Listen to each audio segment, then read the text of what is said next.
application fees, plus the interest income that we generate of $140,000, would cover the $2 million credit card transaction fees. However, as noted, since many of the other costs are unknown, we can't confidently say that those prices would continue to pay for the draw. The reliability of the new programming is also a top concern for the agency. One benefit with iPause now being live is that we could save money by not issuing paper refund checks like we did in the past. Instead, iPause could potentially refund the credit card on file, and the only time a paper check would be required is if there was a problem with that credit card. So these costs are therefore relatively low and predicted to be less than 10% of the previous costs. There clearly is not consensus amongst all hunters on which approach is best. However, CPW staff feel strongly that keeping the pay after you draw approach is the best option from a customer service standpoint. Going back to a pay before you draw approach would disenfranchise the new customers who participated in the drawing for the first time in 2018. And pay after you draw also makes it easier for families and lower income hunters to participate. CPW staff also feels there are other tools to help address application rates besides the application fee, particularly for certain species such as sheep, goat, and moose, where we saw the largest jump in application numbers. This could include the preference point fee, and additionally, with wildlife license prices also being proposed to increase across the board, this could impact application rates as well. So trying to think about the draw holistically, the next topic to talk about is preference points. So during the September Commission meeting, the Commission asked for some further analysis on different pay-to-play or preference point fee options. But overall, we heard from the Commission that they were supportive of charging more for preference points than we currently do, particularly for sheep, goat, and moose. There was also some interest in saving on our vendor costs. As you saw in the memo, the CPW staff recommendation for 2019 is to keep a pay-to-play philosophy for the preference point fee, but to add a fee for sheep, goat, and moose applicants. This preference point fee structure ensures that everyone is contributing to wildlife management. Also, if priced correctly, it could incentivize the purchase of a license over paying the preference point fee, which keeps our Pittman, Robinson, and Dingle-Johnson contributions as high as possible. In order to accomplish this, the preference point fee proposal would have the following fees for those applicants that didn't hold a qualifying license. The fee would be $40 for elk, deer, and pronghorn resident applicants, which is a $10 increase for resident deer and pronghorn. There would be no preference point fee for bear applications. The fee would be $50 for sheep, goat, and moose resident applications, which is a new fee altogether. The preference point fee would be $100 for all non-resident applications except bear. Again, the main reason the non-resident fee is higher than the resident is to keep the incentive to purchase a license over paying for the fee. Including a preference point fee for sheep, goat, and moose will also generate more revenue to pay for management of these species and may help reduce application rates as well. The one negative to this approach is that each preference point application will continue to be charged an application transaction fee through iPause of $4.25, which costs the agency nearly $1.3 million in vendor fees annually. One alternative to avoid the higher vendor fees is to create a separate preference point fee product that's sold through iPause. The preference point fee product would be only sold during the limited license application period, but would no longer be tied to the draw. The only way to get a point would be to buy a point. However, staff's concern with this approach for 2019 is that it would require a greater level of reprogramming within iPause to make it happen. And we want to ensure that our draws run as seamless and smooth as possible, and there is concern internally that this would be difficult to implement given the short time frame for 2019. And for those reasons, CPW staff recommends exploring the option further for the future, but sticking with a pay-to-play philosophy for preference points for 2019, with the addition of a fee for sheep, goat. The next topic covered in your staff memo is black bear licensing alternatives. Since the September Commission meeting, CPW staff has been discussing the possibility of creating bear combination licenses, as well as looking into other management tools that could be used to increase bear harvest without impacting hunter crowding. This included looking at potential impacts to revenue generation, as well as season structure changes. Creating true combination deer, elk, and bear licenses would help increase bear harvest. The one difficulty is that creating a true bear combination license would require changes in our bear license quota setting process. With all of our current bear licenses being either limited or over-the-counter with caps, this would need to change in order to allow an unlimited number to be sold as combos. Biologically, we may also want to restrict the use of combo licenses to certain seasons when bear harvest success is relatively low, such as during the concurrent rifle bear seasons. The concurrent rifle bear season was added during the last 5-year big game season structure in 2014, so it is most appropriate to wait until the next big game season structure to remove it or make modifications to the concurrent season. We may also want to look at the GMU groupings for bear hunt codes as well, so there's better overlap between the deer and elk hunt codes and the bear hunt code licenses. And it's too late to complete this level of hunt code modifications or reorganization for 2019. Additionally, because of the complex vendor and OIT reprogramming required, this alternative is not an option for 2019. Another alternative is to create companion bear licenses, which are sold separately at a discounted price if the hunter already holds a deer or elk license. And this alternative would act as a combo in theory as long as existing bear quota remained at the time of the bear license purchase. As a starting point for 2019, CPW staff recommends making all undersubscribed and under-harvest objective bear DAUs List B, which are not already. That proposal is covered in an issue paper that was submitted to you as a part of agenda item number 17. This would add 7 new bear DAUs to the List B list, where hunters could pick up 2 of these tags annually. The same DAUs would also have List C private land only licenses as well, where an unlimited number of private land licenses could be purchased.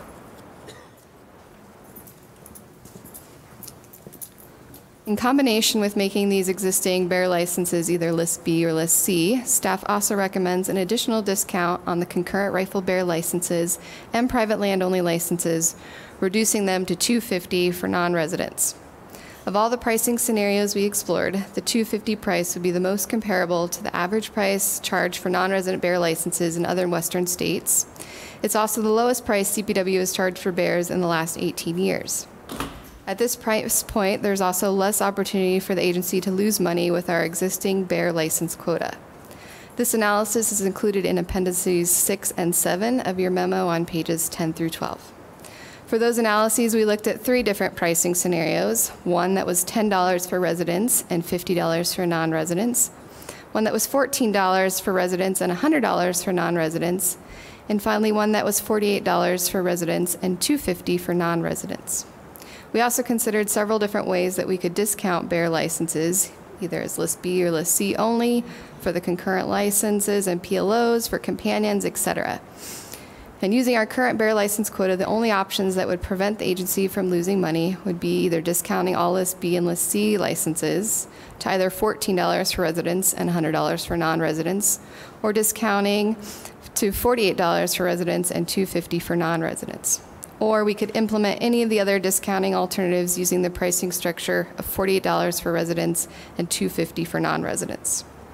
Besides just looking at potential revenue, we also discussed what would be possible to implement in IPAWS for 2019. And of all the alternatives discussed, the only options that could be implemented by staff by next spring would be either a discounting of all List B and List C licenses, or discounting all PLO and concurrent rifle bear licenses, which is staff's recommendation. However, staff is supportive of either of these alternatives. Again, looking at the remainder of the W0 and W2 documents, the W0 document is basically trying to take all of our current wildlife license fees and bringing those prices up to the new prices established in the Future Generations Act. You'll also see, as requested by the Wildlife Council, we're proposing to raise the Wildlife Management Public Education Fund up to its statutory maximum price of $1.50. The non-resident big game license prices are also at the statutory base price, with no CPI adjustments made for 2019. This will help ensure that the same base and CPI can be applied to both resident and non-resident wildlife licenses in 2020 and moving forward. For 2020, we're also proposing to eliminate rounding of license fees. In fact, we're exploring options to allow customers to voluntarily round up as a donation. I've also retained the $350 discounted price for non-resident mountain lion and the 25% discount for non-resident antlerless elk, which are both highlighted on page 18 of your W2 document. In W2, we're also proposing changing the application deadline time from midnight to 8 p.m. to allow more staff resources to be available till the very end of the application period. So those are the changes to Chapter W0 and W2, Mr. Chairman. Would the Commission like me to pause to discuss those before I move forward to W15 and P7? Yes, I think that makes sense. Commissioners, I could foresee this, being quite unstructured, and then we end up having to vote on something that's not terribly clear. So I thought, unless someone has a different idea, the best way to do it would be to work through the staff recommendations as a baseline, discuss each one of them where any commissioner disagrees or has a suggestion, and that way we can stay organized. I'm open to other ideas, but trying to take it all in one is going to be a nightmare, in my mind anyhow. I just struggle with it. So I think recommendation by recommendation. Very good. Why don't we walk through that? And Danielle, since you know it better than I do, why don't you kind of drive here a little bit? Sure. So I guess we can start with application fees. And again, the staff's recommendation is a $7 price for residents and $9 for non-residents. And the maximum you could adopt would be $10 for residents and $20 for non-residents. Comments, commissioners? Commissioner Vigil.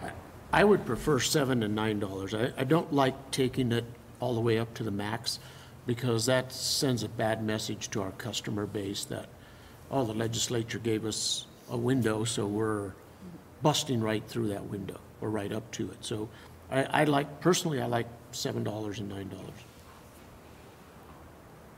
Other comments, commissioners?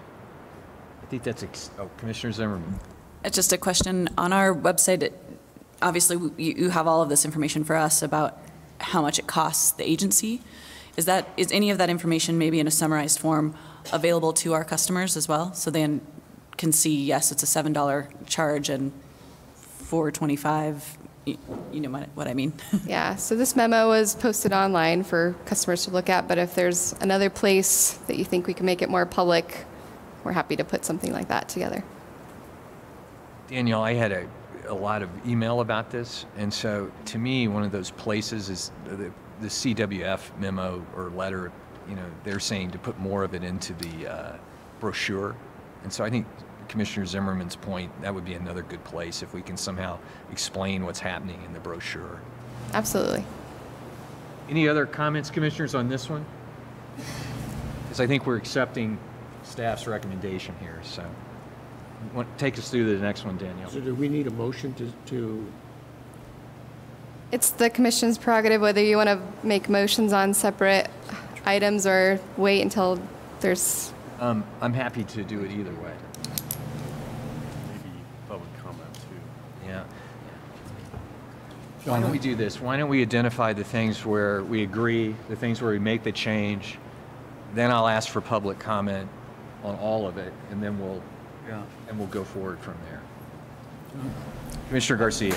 I just have a quick question on the potential cap, and I agree with Commissioner Vigil, but I just curious, 10 and 20. So someone at some point thought that the non-resident should be twice what the resident is, and yet we're at a 7-9. If we were to keep at some point increasing, we'd have to stop from 7 to 10, but the 9 could keep growing and growing and growing. I'm just curious if there was any thought given to why there was this statutory gap or rule on twice the amount. I can't speak to the discussions with the legislative session about where the 10 and 20 came from. The 7 and 9 was basically just to cover our costs for each and to make it fair and equitable. Understand. Great, let's go to the next one then. So the next topic was preference point fees, and the staff's recommendation is to further explore for the future the making preference point a separate product in IPAWS, but for 2019 to keep with our pay-to-play philosophy and charge a new fee for sheep, goat, and moose applicants. And so again, the fee structure would be $40 for elk, deer, and pronghorn resident applications, $50 for sheep, goat, and moose resident applications, and $100 for all non-resident applications except bear. And again, this is only for folks that don't hold a qualifying license. Commissioner Garcia. Danielle, you and I had a little bit of this discussion yesterday, but I'm sure everybody here old enough to remember the Laffer curve. And so I'm curious, because one of the points you made was that you want to keep this preference fee to a point to encourage those people to purchase a license. The effect of them purchasing a license is it changes the amount of federal funding that we receive. But I don't see anywhere where we've done any study to say, where is the balance? Where do we lose or gain federal funding based on this preference point versus license? And I don't know if that's possible, if we've ever considered it, but I'm an accountant, and so I do, and I see Marvin, another accountant probably, raising his hand, and so maybe he can help me with this. Commissioner McDaniel. I'm not sure I can add to the. I had the same question about what that would actually turn to be, but I think I made this comment before. But generally, in most Western states, it isn't a choice. You have to buy the license in order to apply. I think our philosophy here is a little different here. What's being approached by the state of Colorado, which is saying I'm going to try to encourage you to buy the license rather than require you to buy it. I personally, and I think I made this comment in the October or the last meeting, was I prefer that we require them to buy the license in order to participate in the draw cycle. Whether or not you're charged a preference point after that, I think is a second question. And depending on the cost of the licenses, many Western states don't charge preference if you have to buy the license. And then some have an actual second cycle that you then come in and buy a point if you want to accumulate points over time. I want to make a general comment as we take on this topic, though, John. I'm a little concerned that we're just kicking the can down the road. We just had hundreds of % increases in preference points. We talked about, and if you look at the public comment of the 122 comments about how many people are complaining about our preference points, yeah, all we're talking about here is just how much it's going to cost customers, not what we're creating. And will this system perpetuate another 400% increase? I guess my question is related to yours, Charles. Based on this pricing, if we get the same number and increase in applications, we're going to get the same number of complaints from our customers, and we've just pushed the issue down the road. And are we okay with that?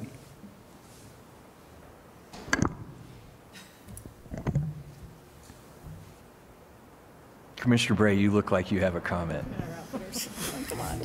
Well, I concur with what Commissioner McDaniel said. I think we're being overly cautious here with these fees. I think having to buy a qualifying license to even enter the game is reasonable. I really do. $7 fishing license or whatever, $10 fishing license, and then I would support a preference point fee on top of that. We've got to address the issue, and it's coming up in probably one of the next pay before you draw or pay after. I mean, that dramatically impacts these preference points creep. So it's a combination of things. So bringing that down to this specific proposal in front of us, do you guys have a suggestion on how to change staff's recommendation? Well, I don't have a problem with the 7 and the 9. I don't. Originally, I thought we should go the max, but I don't have a problem with the 7 and the 9. That's fine. That's fine, but because that's going to go up. That is going to go up until we reach 10 and 20, which a couple of years. Yep. So, I think the bigger question is the preference point fee, quite frankly, in my mind. All right, so do we have a we have this, Commissioner McDaniel, thank you. Since you asked, Yes. My suggestion would be that in order to participate in the draw cycle, you're required to buy a license, whether it's whatever that minimum license is that's recommended by the staff to do so. And then if you want a preference point, you have to pay for that. So that would be an additional, whether it's $30 or $40 or $100 if it was non-resident. And then I hear you about, well, it's, you know, would this be another product and programming cycle, so forth. You could defer it in 2019, such that you can handle the preference points, not during the April limited season, handle them over the summer. Wyoming does it in November. Well after seasons begin, that's when you go buy preference points for the following year. So I just got an email a month ago that says, here, come buy your preference points if you'd like one before you draw for the next cycle. It's not required to be issued in the spring before you hunt if you were unsuccessful. Any other thoughts, commissioners? I think on this one then, it sounds like we've got 3 commissioners supportive of the pure pay to play, followed by a preference point. We're okay with the application fee. Anyone else have a different